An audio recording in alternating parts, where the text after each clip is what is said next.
الحمد لله رب العالمين والصلاة والسلام على سيدنا محمد سيد الأولين والآخرين وعلى آله وأصحابه أجمعين. أما بعد فقد قال النبي صلى الله عليه وسلم: خيركم من تعلم القرآن وعلمه، أو كما قال عليه الصلاة والسلام: سبحان ربك رب العزة عما يصفون وسلام على المرسلين والحمد لله رب العالمين. اللهم صل على سيدنا محمد وعلى آل سيدنا محمد وبارك وسلم.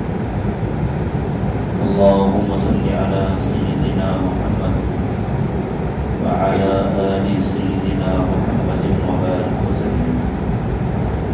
اللهم صل على سيدنا محمد وعلى آل سيدنا محمد وبارك وسلم. اللہ کے رسول صلی اللہ علیہ وسلم نے حضرات صحابہ کرام کو مخاطب بنا کر ان کے واسطے سے قیامت تک آنے والی اپنی پوری امت سے ارشاد فرمایا کہ تم میں سب سے اچھا وہ ہے جس کا کام قرآن پڑھنا پڑھانا. میں نے بہت احتیاط سے ترجمہ کیا ہے اس لیے کہ اس روایت کو حضرات صحابہ کرام نے دو طریقے سے نقل فرمایا: خیرکم من تعلم القرآن وعلمہ، اور خیرکم من تعلم القرآن او علمہ.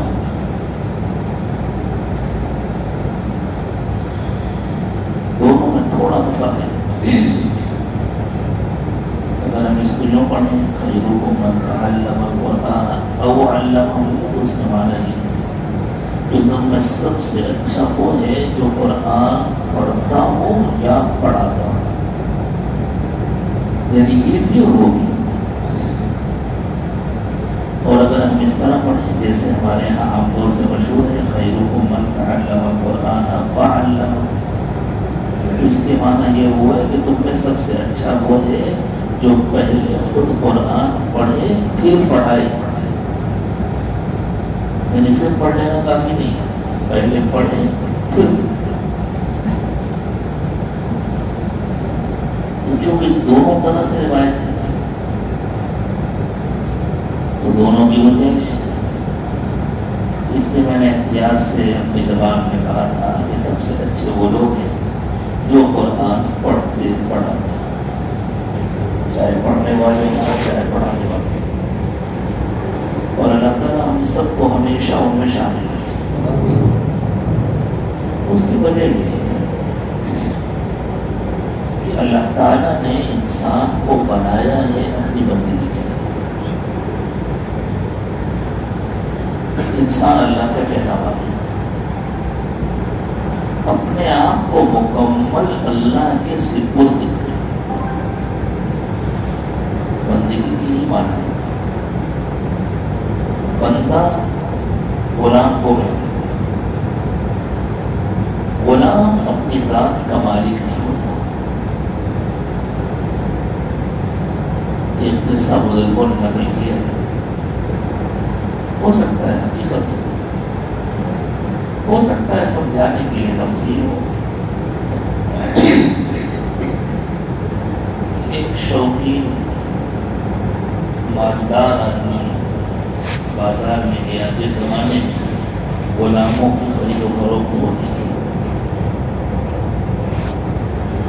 اور مالداروں کے شوق بڑے بھی ہوتے ہیں. ابھی کچھ دنوں کے بعد بقرعید آنے والی ہے. تو کتنے مالدار ہیں جن کی بیچاروں کی 10-20 ہزار کے بکرے میں قربانی نہیں ہوگی. ان کو تو 1.5 لاکھ کا 2 لاکھ کا 3 لاکھ کا ایسا پورے علاقے میں ان کا نام ہوتا. اللہ کے یہاں عمل قبول ہو یا نہ ہو وہ تو بعد میں دیکھا جائے گا، بندوں میں تو شہرت ہوتی ہے، شوق ہوتا ہے مطلب اللہ ایسے فضول شوق سے ہمارے تمام مالداروں کی حفاظت، عجیب عجیب شوق ہوتے ہیں لوگ. مالدار اپنی بازار میں گیا تو اس نے دیکھا غلام بیچ رہا ہے. اس زمانے میں غلام کو بیچنے کا طریقہ جو ہوتا تھا ایک پلیٹ فارم بنا ہوتا تھا ذرا سا اونچا، غلام یا بانی جس کو بیچنا ہے دلال اس پر کھڑا کر دیتا تھا اور کھڑے کر کے پھر اس کی خوبیاں بتاتا تھا، اس میں یہ کمال ہے، اس میں یہ ہنر ہے، اس کو یہ فن آتا ہے، تاکہ لوگ متوجہ ہوں. پھر ایک قیمت کا اعلان کرتا تھا، اس کے اوپر بولی لگاؤ، جو زیادہ بولی لگائے گا اس کو دیں گے. عام طور سے جیسے گاڑیوں کا ایک ریٹ ہوتا ہے، مالک ہوتا ہے فلاں سن کا ماڈل ہے تو کتنا ریٹ ہوگا، 5-10 ہزار اوپر نیچے کر کے لے لے گا. تو غلاموں کا بھی ایک ریٹ ہوتا تھا ذہنوں میں، اتنی عمر ہوگی، اتنی طاقت ہوگی، اتنا پڑھا لکھا ہوگا یا فلاں ہنر جانتا ہوگا، خوبصورت ہوگا یا عام سا ہوگا، اس کے حساب سے وہ اتنی قیمت ہوگی. تو دیکھا یہ غلام ہے، بڑا ہے بیچارہ، بہت زیادہ طاقتور بھی نہیں لگ رہا، محنت کے کام کر لے گا، بہت خوبصورت بھی نہیں ہے کہ اس کو ذرا دکان میں بیٹھا دیا جائے، باہر متوجہ ہو. لیکن دلال نے اس کی جس قیمت کا اعلان کیا، عام طور سے اس زمانے میں غلاموں کی جو قیمت ہوتی تھی اس سے بہت زیادہ.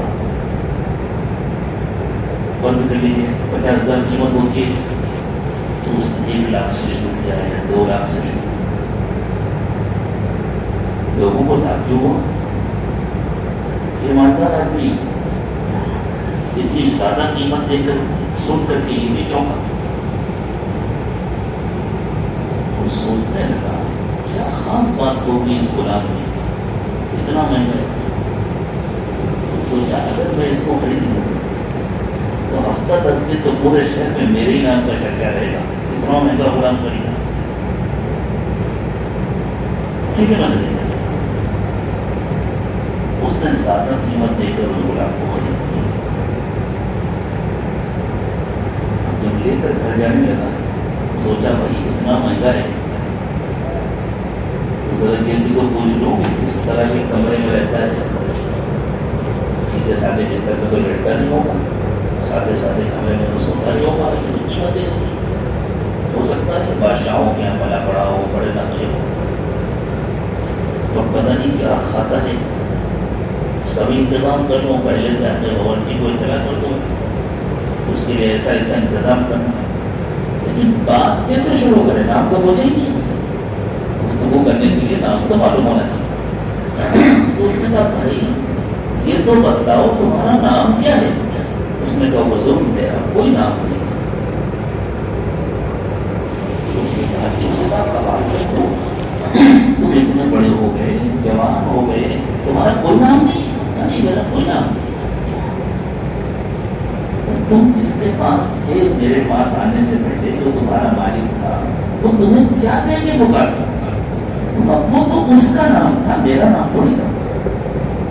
یعنی وہ میرا مالک تھا، اس نے مجھ کو وہ نام دیا تھا.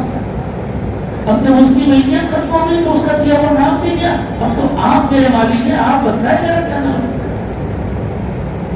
تو اس نے کہا ٹھیک ہے اب میں تم کو عبداللہ کہوں. ٹھیک ہے جب تک آپ میرے مالک ہیں اس وقت تک میرا نام عبداللہ ہے. اگر کوئی اور میرا مالک ہو جائے گا وہ جو چاہے گا میرا نام رکھے گا. جو میرا مالک ہے وہ میرا نام رکھے گا. اچھا بھائی یہ بتاؤ کہ تم کھاتے کیا ہو؟ حضور آپ میرے مالک ہیں، آپ جو کھلائیں گے وہ کھا لوں گا. آپ اچھا کھانا کھلائیں گے اچھا کھا لوں گا. آپ روکی روٹی کھلائیں گے روکی روٹی کھا لوں گا.